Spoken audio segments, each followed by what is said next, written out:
말씀은 마태복음 24장 1절부터 13절까지 그리고 25장 31절부터 46절 말씀입니다. 마태복음 24장 1절부터 13절 말씀부터 먼저 한 절씩 교독하시겠습니다. 제가 먼저 읽겠습니다. 예수께서 성전에서 나와서 가실 때 제자들이 성전 건물들을 가리켜 보이려고 나오니 대답하여 이르시되 너희가 이 모든 것을 보지 못하느냐. 내가 진실로 너희에게 이르노니 돌 하나도 돌 위에 남지 않고 다 무너뜨려지리라.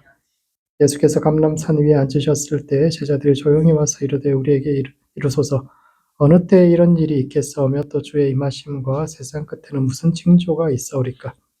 예수께서 대답하여 이르시되 너희가 사람의 미혹을 받지 않도록 주의하라.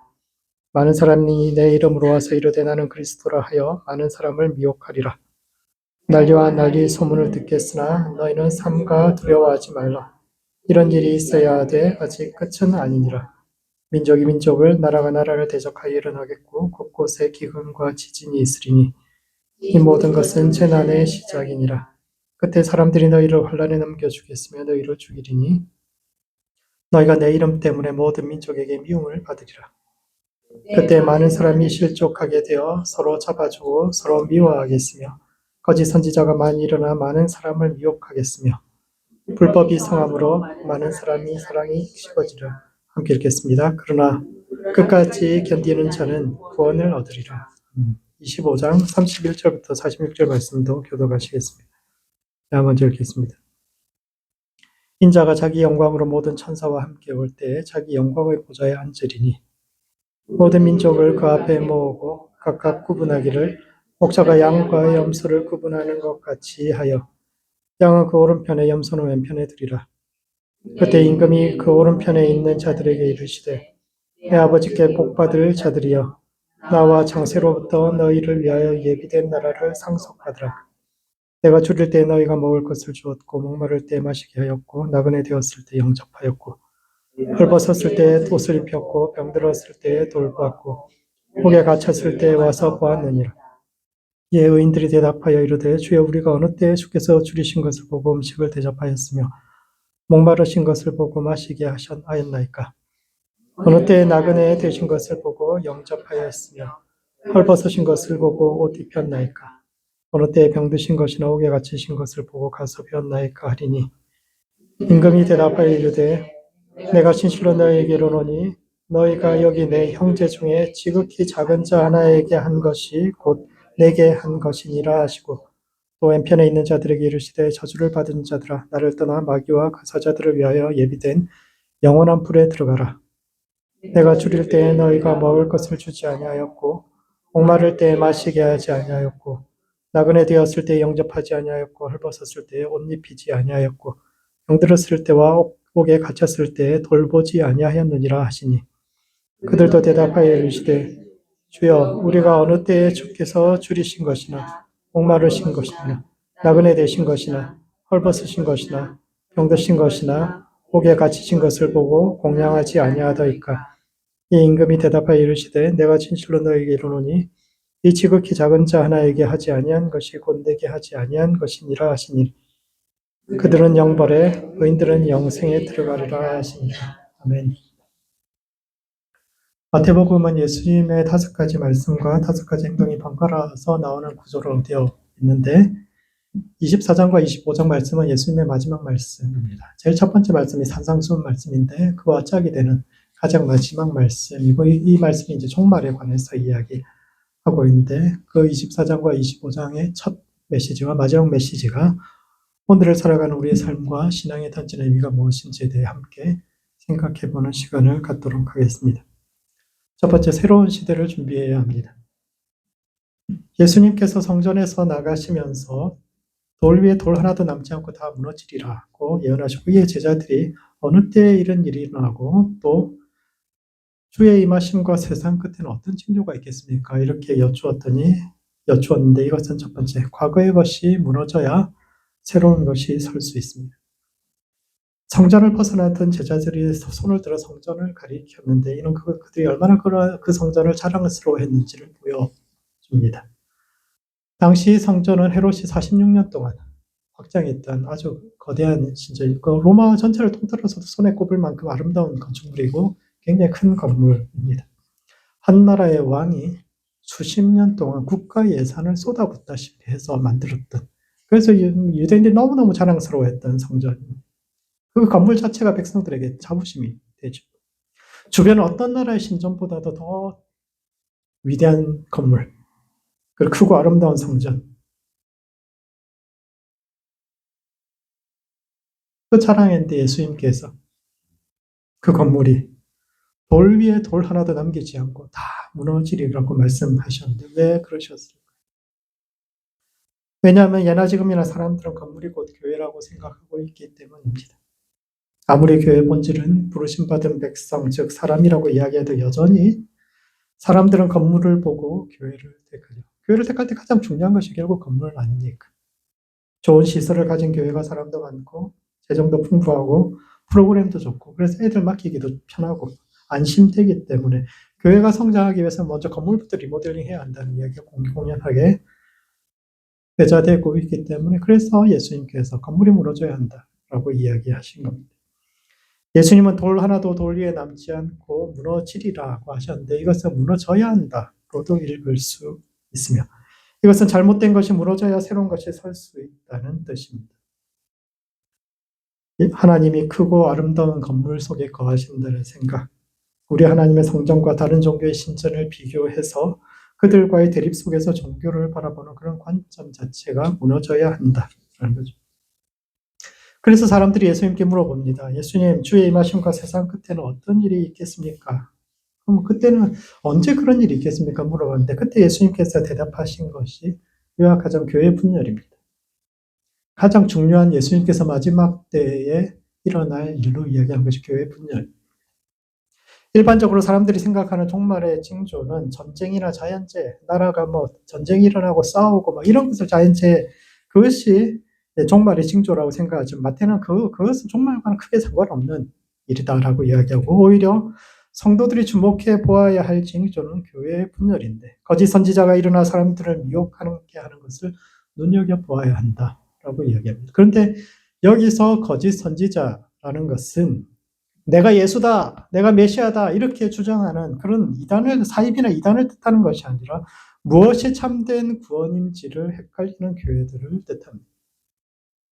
거짓 선지자는 참된 영적 가치와 세상적 가치를 구분하지 못하고 물질적인 축복으로 하나님의 복을 가늠할 수 있다고 주장하는 세속주의라든지 이런 것, 그것에 반대해서 그것이 정말 하나님의 진리인가, 정말 하나님의 복이 그런 것인가 라고 이야기하는 새로운, 그래서 싸우고 분열하는 교회야말로 종말의 새로운 징조다라고 이야기합니다. 흔히 교회는 그리스도의 몸이요 따라서 나누일 수 없기 때문에 분열을 멀리하고 하나 되어야 한다고 주장하지만 오히려 교회가 새로운 시대로 들어가기 위해서는 더 깊이 진리가 무엇인지에 대해서 고민하고 비진리, 교회 안에 있는 존재하는 비진리와 치열하게 싸우는 다툼과 분열이 일어날 때 비로소 종말이 이 땅 가운데 올 수 있다라고 이야기합니다. 주의 임하심을 뜻하는 단어가 파루시아인데 이는 하나님 나라가 이 땅으로 내려온다라고 이렇게 이야기합니다. 일반적으로 우리말의 종말은 세상 것 굉장히 두렵고 무섭고 나쁜 일들이 많이 일어날 것 같은 그런 걸 생각하지만 성경에서 종말이라는 것은 그런 절망적인 뜻이 아니라 애원이라는 것은 새로운 시대가 오고 저 하늘에서부터 새로운 시대가 이 땅 가운데 오고 있는데 그 나라가 이 땅 가운데 임하기 위해서 꼭 있어야 할 것, 그것이 교회 안에서 분열이 일어나서 잘못된 것을 돌 하나도 남기지 않고 돌 위에 있는 것을 다 무너뜨리는 것, 교회가 나누어지고 싸우고 진리를 위해서 투쟁하는 것, 그것이야말로 종말의 징조요 있어야 할 일이라고 이야기합니다. 그런 점에서 성경이 말하는 종말은 때가 되면 저절로 임하는 것이 아닙니다. 현존하는 옛 시대는 그냥 사라지는 것이 아니라 다가오는 시대에 적극적으로 저항하기 위해서 하기 때문에 교회는 그들과 싸울 수밖에 없고 그래서 초대교회도 핍박을 받은 겁니다. 초대교회는 유대교와 엄청나게 싸웠죠. 교회 분열을 일으켰습니다. 사람들이 나사렛 사람들이라고, 저 이상한 사람들이라고, 이단이라고 그렇게 교회 안에서도 분열을 일으키고 사회에서도 분열을 일으켰습니다. 로마 사회에서 문제아들이라고 취급을 받았죠. 왜냐하면 궁극적으로 로마는 민족이 민족을 미워하고 왕국이 왕국을 대적해야 중재자로서 자기들이 제국을 운영할 수 있는데, 더 큰 형님으로서 자기들끼리 싸워야 되는데, 교회는 모든 사람들이 인종이 어떠하든 나라가 어떠하든 믿음 안에서 모든 사람이 형제로 하나 되어야 된다. 진짜 평화를 이야기하니까 제국의 질서가 의미가 없어지니까 쟤들은 이상한 신을 믿는 신이다. 사회 분열을 일으키고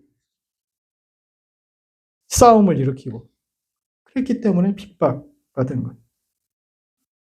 그런데 그 길을 우리가 가야 합니다. 싸우는 게, 분열하는 게, 진리를 위해 투쟁하는 게, 그런 성도가 돼야 되죠. 나아가 새로운 시대의 교회는 모든 사람에게 열려있는 투명한 교회여야 합니다. 예수님은 번개가 동편에 나서 서편까지 번쩍임같이 인자 임함도 그러하다라고 말씀하셨는데, 이것은 하나님 나라는 비밀리에 오는 것이 아니다라고 이야기하는 겁니다. 예수님 시대의 사람들은 메시아가 광야나 골방에 임하실 것이다 라고 그렇게 생각을 했습니다. 그런데 이 두 장소의 공통점은 비밀리에 오신다라는 겁니다. 많은 사람들이 볼 수 있게 오는 것이 아니다라는 겁니다. 광야는 예언자들의 무대여 예로부터 수많은 수도자들이 진리를 찾던 공간인데, 그렇기 때문에 아무나 가는 곳이 아니에요. 진짜 진리를 찾기 위해서 아주 오랫동안 진리에 자신을 들인 소수의 수도자들만이 광야에 있고, 그런 사람들만이 메시아를 볼 수 있다라고 주장하고, 또 어떤 사람들은 골방에서 예수님을, 메시아를 만날 수 있다고 이야기하는데, 골방 역시 비밀 모임입니다. 유대인들은 오랫동안 이방인들의 다스림 속에서 독립을 추구해왔고, 그러다 보니까 모든 모임, 중요한 모임 다 비밀 모임이 될 수밖에 없고, 골방에 모여가지고 자기들끼리만 점조직으로 모든 사람들이 서로를 아는 것이 아니라 나는 한 사람 알고 그 사람이 또 다른 사람 아는, 이는 점조직으로 이루어져 있고, 그래서 골방이란 좁고 밀폐된 공간에서 이루어졌는데, 광야나 골방은 모두 공개된 장소가 아니요, 따라서 그곳에 메시아가 임한다는 것은 하나님께서 특정한 개인이나 장소에 먼저 임해서 그들과 먼저 친밀한 관계를 가지게 된다라고 이야기하는데, 그런 거 아니다. 이런 비밀주의가 옳지 않다라고 이야기한 겁니다. 예수님은 당신의 임하심은 모두가 함께 볼 수 있는 열려있는 형태로 임할 것이요, 따라서 그분의 교회 역시 언제나 모두에게 열려있는 투명한 나라여야 함을 이야기하는데, 그러므로 새로운 하나님의 나라가 설 수 있도록 이전 것들을 무너뜨려야 합니다. 새로운 세상은 이 불의한 세상 위에 덧칠하듯 입혀지는 것이 아니라 돌 위에 돌 하나도 남기지 않고 모두가 무너진 후에 새롭게 세워질 수 있는데, 이 세상과 이 세대에 속한 우리의 생각이 무너지고 새롭게 하나님께서 세우시는 신앙 속에 들어갈 수 있는 모든 성도들 되시기 바랍니다. 두 번째, 약자들의 얼굴에서 하나님을 보아야 합니다. 예수님의 가르침의 마지막 가르침, 세상 끝날에 인자가 모든 민족을 양과 염소로 구분하듯 갈라서 한쪽은 영원한 삶으로 또 한쪽은 영원한 벌에 들어가게 하신다라는 것인데, 이는 첫 번째, 하나님을 대하듯 사람을 대해야 합니다. 양과 염소에 관한 비유는 예수님의 마지막 가르침, 종말론의 결론이자 마태복음에 등장하는 예수님의 가르침 전체의 결론이기도 한데, 그 결론이 그들의 운명이 극적으로 나뉘는 분기점이 되는 것이 바로 지극히 작은 자 한 사람을 어떻게 대하느냐에 따라서 우리의 영원한 생명이 결정된다라고 이야기합니다. 영생을 얻는 자들은 형제들이 줄일 때 먹이고 목마를 때 마시게 하고 병들었을 때 돌보았으며 옥에 갇혔을 때 가본 반면, 다른 한 부류의 사람은 그렇지 않았습니다. 유목민들은 낮에는 양과 염소를 풀어서 방목하다가 저녁에는 모아서 우리에 드리는데, 그때 양과 염소를 구분해서 따로 우리에 드립니다. 왜냐하면 양과 염소는 성격이 다르기 때문이죠. 양은 좀 순해요. 앞만 보고 가다가 벼랑에서 같이 떨어져서 순한 그런 게 양이고, 염소는 성격이 어떤 겁니까? 어떻습니까? 들이받아요. 반가워서도 들이받고, 화가 나서도 들이받고, 멀쩡하게요. 염을 먹다가 옆에 있는 것들이 막 뺏어서 먹다가 또 들이받아버리고, 이게 이제 염소의 성격입니다. 그래서 둘이 같이 놔두면 양들이 죽어요. 그러니까 염소는 염소끼리, 양은 양끼리, 그렇게 해야 둘 다 살 수 있죠. 그래서 서양 사람들은 염소 별로 안 좋아합니다. 그 악마를 형상화한 거 보면 항상 염소처럼 뿔이 나 있고 막, 이게 염소를 악마의 상징이라고 쭉 생각하는데, 유대인들은 그렇게 생각하지 않습니다. 우리말에는 양과 염소가 다른 말이지만 히브리어에는 이 두 단어의 구분이 없어요. 그래서 양을 드릴 수도 있고 염소를 드릴 제사를 드릴 때도 양과 염소를 뭐 따로 뭐 비슷하게 쓰고 있습니다. 그런데 그래서 염소 자체가 나쁘다라고 이야기하잖아요, 성경은. 그런데 마지막 날 하나님께서 양과 염소를 구분하는 것은 그들이 가진 종족적인 특성 때문에, 염소기 때문에 지옥에 던지는 것이 아니라, 그들의 종족적 특성 때문에 가는 것이 아니라 그들 각자가 살아온 삶의 방식 때문에 그들을 구분하겠다고 말씀하셨는데, 그 삶의 차이가 약자를 대하는 태도에서 드러납니다. 임금은 자신이 처했던 6가지 어려운 상황에서 자신을 도왔던 사람과 그렇지 않은 사람을 각각 양과 염소에 비유했는데, 그가 처했던 6가지 어려움은 크게 2가지로 분류할 수 있습니다. 첫 번째, 이제 먼저 나오는 3가지 상황, 즉 줄일 때, 목마를 때, 나그네 되었을 때라는 것은 모두 다 경제적으로 힘들 때를 뜻합니다. 줄일 때, 배고플 때잖아요. 먹을 것이 없을 때. 과거 우리나라에도 보릿고개라는 말이 있었지 않습니까? 가을에 수확한 쌀은 다 먹고 봄에 아직 보리는 익지 않아가지고 먹을 것이 없으니까 뭐 산에 가가지고 연한 나뭇가지 뭐 칡 뿌리고 뭐고 다 캐서 먹어야 돼요. 나뭇가지도 뭐 벗겨가지고 삶아서 먹으면은 그게 소화가 잘 안 되니까 나올 때 뭐가 또 찢어지고 그렇지 않습니까? 그랬던 시절이 있죠.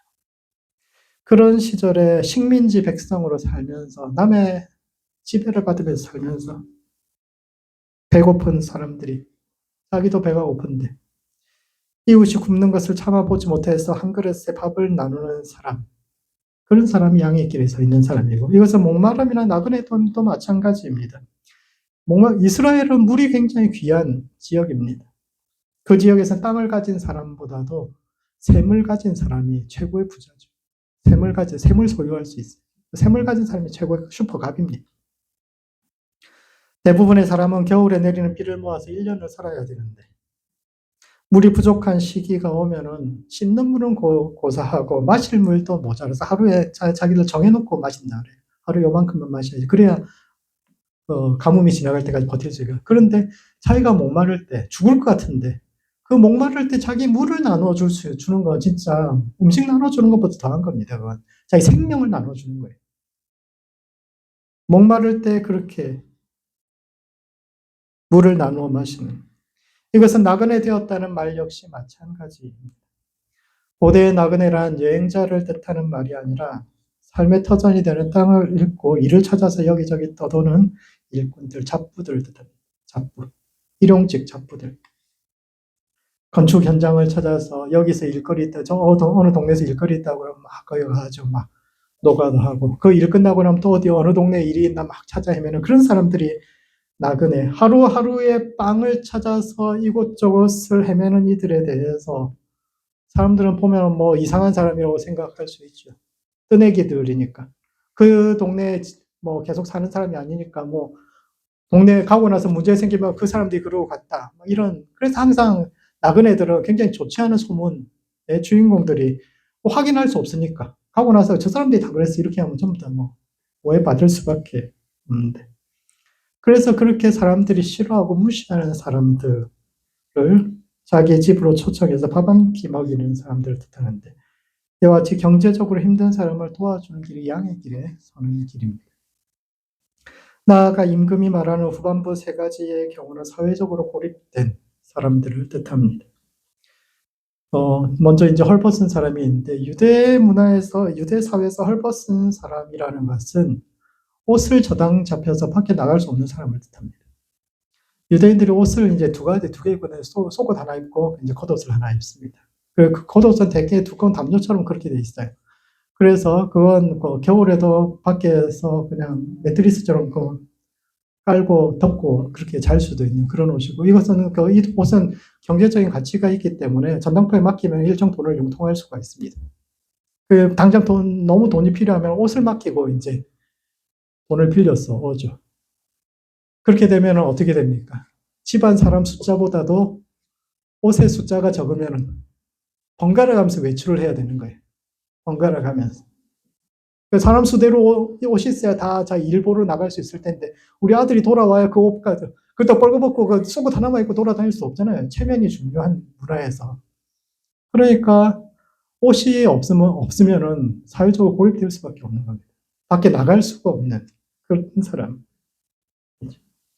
사회생활을 할 수 없고 집안에 고립될 수밖에 없는데 이것은 병든 자도 마찬가지입니다.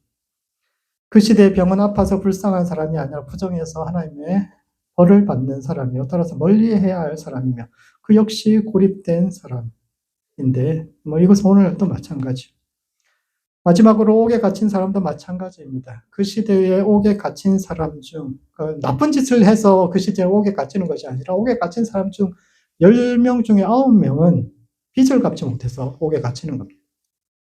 추수한 뒤에 갚기로 하고 돈을 빌려서 농사 지었는데 농사가 안 되니까 빚을 갚지 못한 사람들이 옥에 가죠. 그래서 사회생활 못하는 사람들인데 그렇게 사회로부터 격리된 이들을 찾아가 들여다보는 이들이 곧 양의 길에 들어선 이들, 하나님께서 영생으로 인도하는 사람이라고 이야기해요. 마지막으로 세상보다 더 높은 기준을 가지고 살아야 합니다.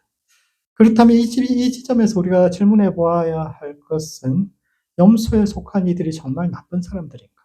영원한 벌을 받을 정도로 그렇게 나쁜 짓을 한 사람들인가 생각해 보아요. 마지막 날에 임금께서 사람들을 좌우로 나누고 한쪽은 영벌에 한쪽은 영생에 넣겠다고 하셨는데 염소 쪽에 선 사람들이 그렇게 나쁜 사람들입니까? 특별히 나쁜 짓을 저지른 게 아니잖아요. 살인이나 강도짓을 한 것도 아니고 그렇다고 어려운 사람들을 무시하고 핍박한 것도 아닙니다. 단지 주변에 어려운 사람이 있지만 나와 상관없는 사람을 생각하고 지나쳤을 뿐인데 그것이 영원한 벌에 들어갈 만큼 그렇게 나쁜 행동을 한 겁니까? 자기도 힘들면서 다른 사람에게 밥 나눠주고 물 한 잔을 나누고 감옥에 들여다본 거, 그 사람들이 잘한 거지. 어려움에 처한 사람들을 무시하고 천대한 것도 아니고 단지 모른 척 눈 감았다고 해서 영원한 형벌에 들어가는 것이 이게 진짜 말이 되는 이야기일까? 예수님이 왜 이런 식으로 이야기하셨을까? 가난한 사람을 돕는 구제를 하면 좋지만 하지 않는다고 해서 지옥에 갈 만한 그런 죄를 짓는 것은 아니라고 생각합니다. 그러나 하나님은 그 기준으로 사람들을 평가하겠다고 말씀하셨어요. 이게 굉장히 무서운 말씀입니다. 그래서 실제로 이 말씀을 진지하게 받아들인다면 정말 무서운 말씀이죠. 우리 중에 어느 누가 영생을 확신할 수 있겠습니까? 본문은 종말에 관한 가르침일 뿐만 아니라 마태복음 전체에 예수님의 말씀의 결론으로서 이야기하는 것이 경제적으로, 사회적으로 고립된 사람들에 대해서 어떤 태도를 취하느냐가 우리를 평가하는 하나님의 기준이라고 이야기합니다. 예수님의 비유에 나오는 임금님은 스스로를 백성 중에 가장 약한 자들과 동일시하셨는데 세상은 이런 사람들을 무시하고 천대하죠. 오죽 못났으면 밥도 못 챙겨 먹을까. 오죽 신앙이 변변치 않으면 하나님으로부터 축복받지 못하고 저렇게 고립되어 살아갈까 하고 무시하지만 하나님은 그들 안에 당신이 있음을 말씀하십니다. 그러므로 양의 길에 서는 모든 성도들 되시기 바랍니다. 마지막 날 하나님께서 사람들을 평가하는 기준은 매우 엄격하다라는 것을 이해하고 염소의 길이 아닌 양의 길에 서는 모든 성도들 되시기 바랍니다. 말씀을 정리하겠습니다. 마태복음 24장과 25장은 예수님의 마지막 가르침은 이민 종말에 관한 설교의 모험인데 첫 번째 새로운 시대를 준비해야 합니다. 예수님은 성전을 떠나시면서 돌 위에 돌 하나도 남지 않고 다 무너지리라고 말씀하셨는데 이것은 과거에 속한 것들이 잘못된 것들이 무너져야 새로운 것들이 설 수 있다는 뜻이요. 교회는 연합과 일치를 통해서만이 아니라 때로는 진리가 무엇인지에 대한 치열한 다툼과 분열을 통해 세워질 수 있는데 이 세대와 이 세상에 속한 것들이 무너지고 하나님의 새로운 시대의 정신으로 스스로를 채워가는 모든 성도들 되시기 바랍니다. 두 번째, 약자들의 얼굴에서 하나님을 보아야 합니다. 세상 끝날 하나님께서 사람들을 구분하실 텐데 어려움에 처한 이들을 무시하는 것이 아니라 오히려 그들과 공감하고 그들을 위해 빵 한 조각 물 한 대접을 대접함으로써 양의 길에 서는 영원한 생명에 들어가는 모든 성도들 되시기 바랍니다. 기도하시겠습니다.